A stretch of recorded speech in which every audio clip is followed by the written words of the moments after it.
अस्सलाम वालेकुम रहमतुल्लाहि व बरकातुहू।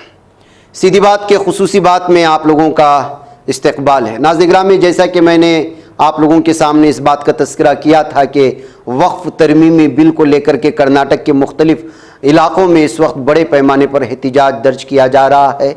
ऐसे में बीदर से आने वाले नज़ारे और बीदर में किए जाने वाले बयानात इस वक्त बहुत ज़्यादा लोगों में सराहनी का बाइस बन रहे हैं। बीदर में वहाँ के मनाजिर देखने के बाद आप अंदाज़ा लगा सकते हैं कि पूरे ज़िले से मुसलमान उमड़ कर के आए थे।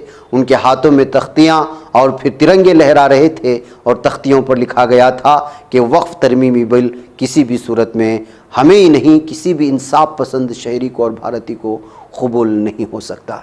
नाज़रीन, इस मौके पर जनाब अब्दुल क़दीर साहब, जो कि शाहीन इदारा जात के बानी मबानी और चेयरमैन हैं, उनके ज़ेर क़ियादत मकामी उलमाए किराम और दीगर बहुत सारी तंजीमों ने मुस्लिम पर्सनल लॉ बोर्ड के इशारे पर और उनके जो है फरमान पर यहाँ पर एक बेहतरीन अंदाज में एहतिजाजी इजलास का और जुलूस का इनेकाद किया। और मुख्तलिफ़ उलमाए किराम, मकामी उलमाए किराम ने जहाँ आवाम से इस मौके पर मुखातब हुए, वहीं पर मुस्लिम पर्सनल लॉ बोर्ड की जानिब से मौलाना तालिब रहमानी साहब ने भी लोगों के दिलों को झंझोड़ने की कोशिश की। और अब्दुर्रहीम खान साहब, जो मकामी सियासी लीडर हैं, कांग्रेस से वाबस्ता हैं, वज़ीर हैं, उन्होंने भी जो है लोगों को इस बिल के ख़िलाफ़ और ये बिल किस कदर नुकसानदा है और किस कदर जो है हमारी शरीयत में मुदाखलत की इजाज़त देता है और हमारे असासाजात को, हमारे हज़ारों खरबों जो है की मालियत के ज़मीन पर जो है कब्ज़ा करने की साजिश रची जा रही है, उसको भी आवाम के सामने लाने की कोशिश की गई है। इन सारे नज़ारे को आप यहाँ पर इस वक्त देख सकते हैं। मैं आज आपके इस महाधिवेशन और रैली और प्रोटेस्ट से अपने देश की महामहिम राष्ट्रपति महोदया जी के भी सेवा में यह कहना चाहते हैं कि महोदया, देश के करोड़ों मुसलमान आज अगर सड़क पे हैं तो वो इसलिए है कि हमारे बाप दादाओं ने जो जमीनें वक्फ की थी उसकी एक इंच भी हम किसी लुटेरे को देने वाले नहीं।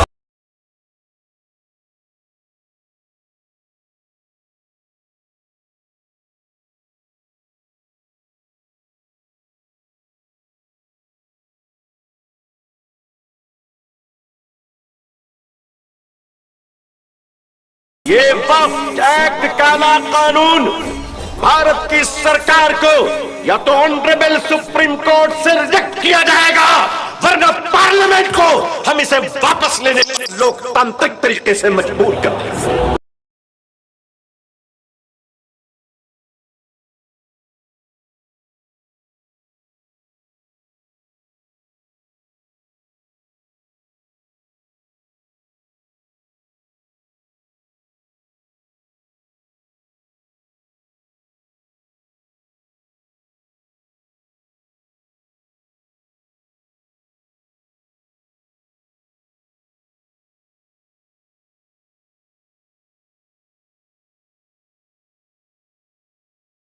कि वक्फ बिल लाकर हुकूमत ने एक सोते हुए शेर को होशियार किया है और ये शेर अब होशियार हो चुका है और ये शेर हर उस गीदड़ का मुकाबला करेगा जो हमारी शरीयत में, जो हमारे मसाइल के अंदर मुदाखलत करता है।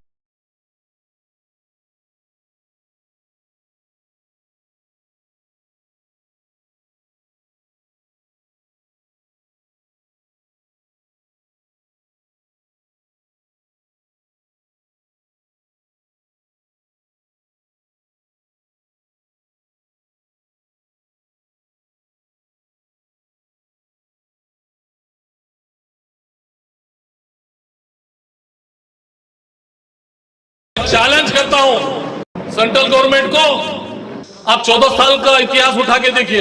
ये कौम 14 साल से एक दिग्गज को ठुकरा दिया। एक से एक दिग्गज जितने लोग दबाते हैं,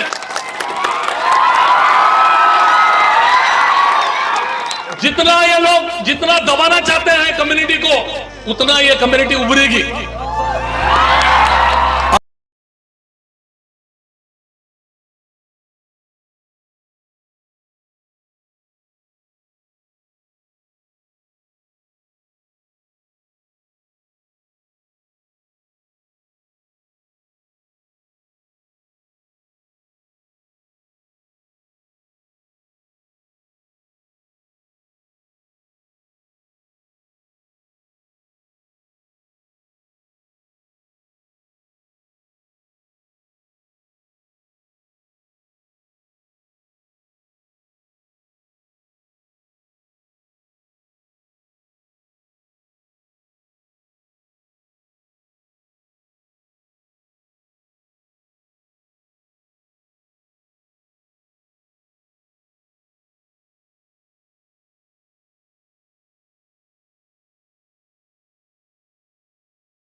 पसरल्ला बोर्ड की आवाज पर जनाब डॉक्टर अब्दुल कदीर साहब और हमारे तमाम नौजवान साथी और बेदर के जियालो और घरों में हमारी माँ बहनों, ये तय कर लो कि ये काला कानून वापस होगा और वक्फ के एक्ट को हम चलने नहीं देंगे।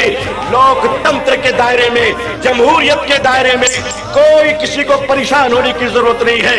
ये लड़ाई अत्याचार के विरुद्ध है, हमारे हिंदू भाइयों के विरुद्ध नहीं है। बड़ी लंबी जंग है ये, जंग बड़ी समराजमा जंग है और हमारी इस जंग के दौरान हमारे अल्फाज से, हमारे अमल से किसी गैर मुस्लिम को कोई जजरी उसको ठेस न पहुंचे, बल्कि हम सबको लेकर कंधे से कंधा मिलाकर हम इस मुल्क की हिफाजत करेंगे, इस दस्तूर की हिफाजत करेंगे।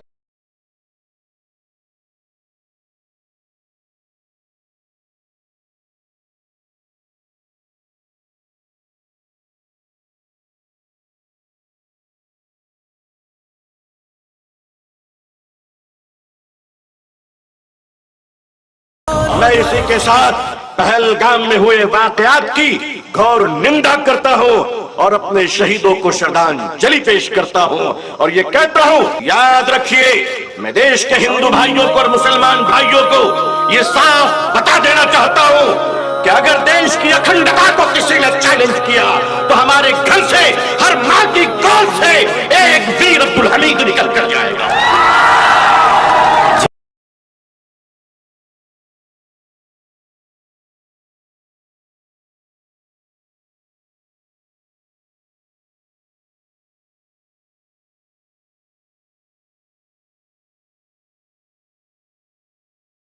टेररिस्ट के खिलाफ में कोई भी क्यों नहीं रहा, हम टेररिस्ट के खिलाफ आए, रहेंगे हमेशा, टेररिस्ट को छोड़ेंगे नहीं। ये जो कश्मीर में जो किए हैं, जो गरीब मासूम लोगों को जो हत्या किए हैं, उनको कड़ी से कड़ी सजा दिला के रहेंगे।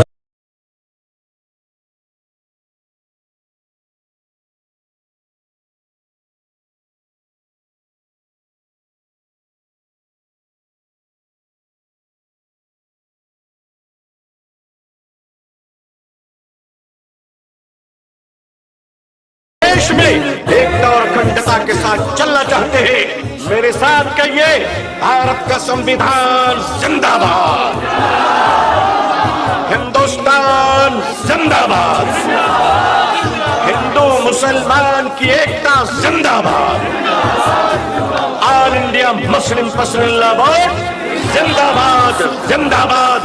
सबसे पहले मैं अल्लाह का शुक्र अदा करूंगा और एक कसीर तादाद में पूरे जिले से अपनी अपनी सवारियां करते हुए, वक्त निकालते हुए आप लोग यहाँ पे तशरीफ लाए हैं। मैं तमाम नौजवानों का, बुजुर्गों का दिल की गहराइयों से यहाँ पर इस इस्तिजाजी रैली में आप तमाम का इस्तकबाल करता हूँ। जज़ाकल्लाह। अस्सलामु अलैकुम रहमतुल्लाहि व बरकातहू।